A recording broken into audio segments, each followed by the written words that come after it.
Bonjour à tous et bienvenue sur Sensation. Aujourd'hui, je reçois Marie Tremblay, coordinatrice de l'antenne rouennaise de l'association Unicité. Bonjour. Bonjour. Et alors, vous êtes accompagnée de Victoria Pieter-Arens. Bonjour. Bonjour. Alors, déjà, en quelques mots, Unicité, qu'est-ce que c'est ? Alors, Unicité, c'est une association qui est spécialisée dans le service civique, qui est pionnière en fait dans le service civique. C'est une association qui existe depuis 1995 sur Rouen, donc on est ici depuis 2015, donc on va bientôt fêter nos 5 ans. Et donc voilà, on accompagne des jeunes qui sont en service civique sur différentes missions liées de solidarité en fait. Alors, on va y revenir dans quelques instants, car à travers cette émission, vous allez peut-être susciter des vocations et trouver des candidats pour vos prochains recrutements, un peu comme Victoria qui a connu cette expérience. Alors, comment vous avez entendu parler d'Unicité ? Moi j'étais un peu perdue sur mon orientation, donc après une licence j'ai décidé de prendre une année de césure, de faire un service civique, donc sur le site du service civique, le site officiel. J'ai commencé à chercher les missions et celle d'Unicité et l'accompagnement qu'il y avait derrière, c'était ce qui m'intéressait le plus, donc c'est comme ça que j'ai connu Unicité sur le site. Et alors justement, qu'est-ce qui vous a intéressé dans Unicité ? En fait, je savais que je voulais faire un service civique un peu dans l'éducation et notamment dans l'éducation à la santé parce que c'était quelque chose qui m'avait plu. Enfin, j'en avais entendu parler et c'était quelque chose dans quoi je voulais creuser, on va dire. Et c'est ce que proposait du coup Unicité, une mission d'éducation à la santé et de promotion de la santé. Alors, on va se concentrer sur le projet Famille en Harmonie et Repères Santé. Vous pouvez nous en dire un peu plus, justement, là vous avez commencé à l'aborder. Comment vous êtes engagé dans ce projet ? Qu'est-ce que vous avez fait concrètement ? Repères Santé, donc c'est une mission d'éducation à la santé de pair à pair. Donc en fait, nous on intervient auprès d'un jeune public pour sensibiliser à la santé, donc sur des thèmes tels que les addictions, le sommeil, la sexualité, les écrans, le harcèlement scolaire. Et donc nous avons été dans les écoles pour intervenir sur des séances d'environ 45 minutes pour intervenir sur des thèmes de santé. Et alors, en quoi cet engagement a-t-il été enrichissant pour vous ? Pour moi, ça a été très enrichissant puisque du coup, ça m'a permis de concrètement savoir ce que c'était de faire de la prévention à la santé, de côtoyer aussi un jeune public. Et du coup, ça a été enrichissant puisque ça m'a beaucoup aidé aussi à savoir ce que je voulais faire ensuite. Et alors, vous vous êtes senti certainement utile avec ce service public. Quelles choses vous en retirez ? Quels moments vous ont marqué plus que d'autres ? Oui, c'est sûr que ça m'a été... je me suis sentie très utile. Par exemple, un moment qui m'a marqué, c'est celui qui me vient à l'esprit, c'est on faisait de la sensibilisation sur le harcèlement scolaire et on a pu déceler des cas de harcèlement scolaire et donc aider une personne qui était en détresse, quoi. Et alors, comment s'est passé ? C'est en entendant cette sensibilisation, la personne est venue vous voir en vous disant... Et alors, à ce moment-là, comment on réagit face à cette personne justement qui est en harcèlement scolaire ? Comment on l'aide à s'en sortir ? Nous, du coup, on a été voir un personnel de l'établissement pour lui en parler. Donc le référent périscolaire de l'établissement pour lui en parler. Et après, c'était lui qui devait prendre les mesures, quoi. Alors du coup, je suppose que le lien humain a été très fort avec les personnes que vous avez pu côtoyer à travers vos actions et aussi les autres jeunes en service civique. Oui, bien sûr. Par contre, j'ai pas encore parlé de Famille en Harmonie, du coup. Parce que moi, je suis sur 2 missions, Famille en Harmonie aussi, donc c'était une mission où on rend visite à des personnes en situation de handicap. En fait, j'étais sur 2 missions. Alors justement, on allait y venir après. En quoi consiste plus précisément cette deuxième Famille en Harmonie ? Famille en Harmonie, c'est une mission qui a pour but de rompre l'isolement des personnes en situation de handicap et de leur permettre de faire des activités qu'elles n'auraient pas forcément l'occasion de faire, ou qu'elles ont l'occasion de faire, mais toujours avec leur famille, leurs aidants, leurs parents. Et c'est ce qui permet aussi à leurs aidants d'avoir un temps de répit. Et alors, un peu de la même manière que Repères Santé, qu'est-ce que ça vous a apporté comme expérience ? C'était une très bonne expérience. Ça apporte beaucoup.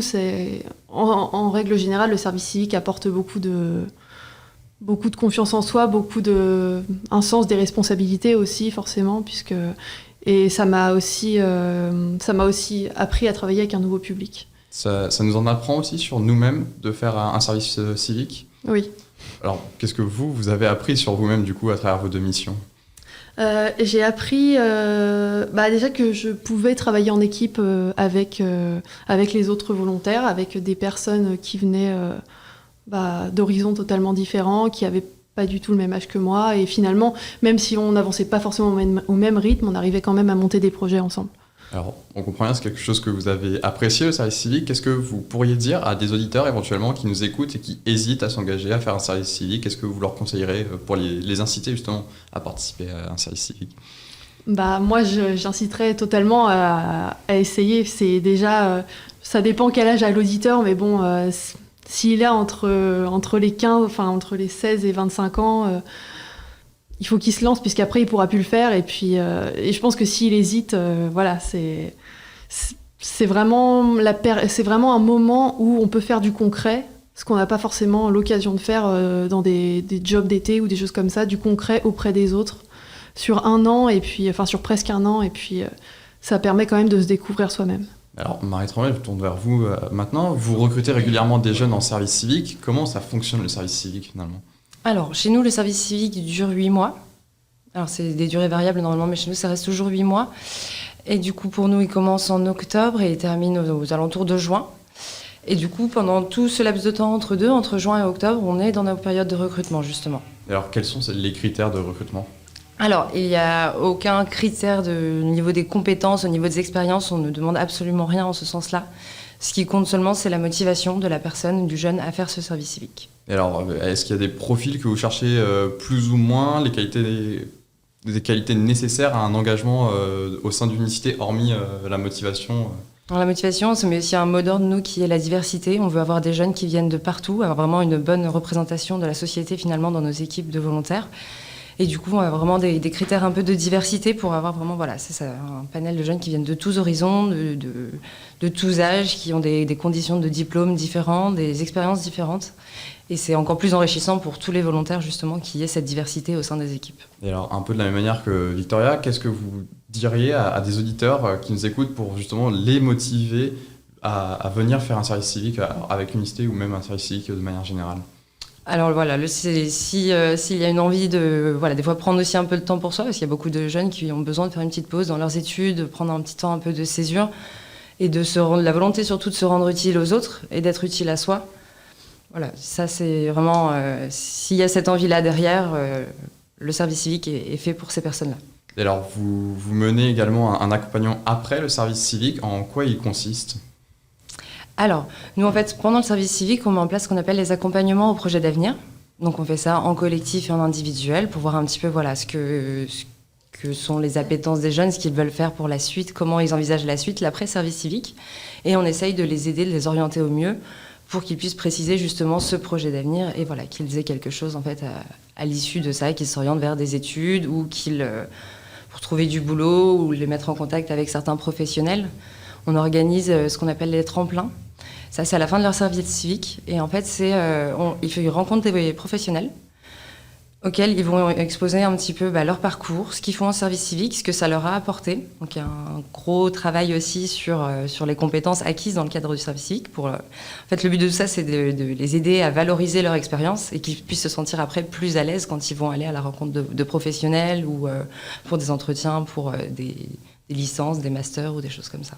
Et alors, Unicité a aussi mené des actions liées à la crise du coronavirus, le confinement, la pandémie, tout ça. Que font les jeunes en service civique, justement, dans ces actions que vous avez menées ? Dans ces périodes-là. Alors, du coup, par exemple, sur les missions qu'a fait Victoria, donc Repère Santé, c'est passé par de la prévention, sensibilisation à la santé pour les pairs toujours. Donc, ça a été de la sensibilisation auprès des autres volontaires de toute la région, puisqu'il y a également une antenne sur Caen aussi. Donc, on a fait profiter aussi les volontaires de Caen de leurs interventions, de leurs idées.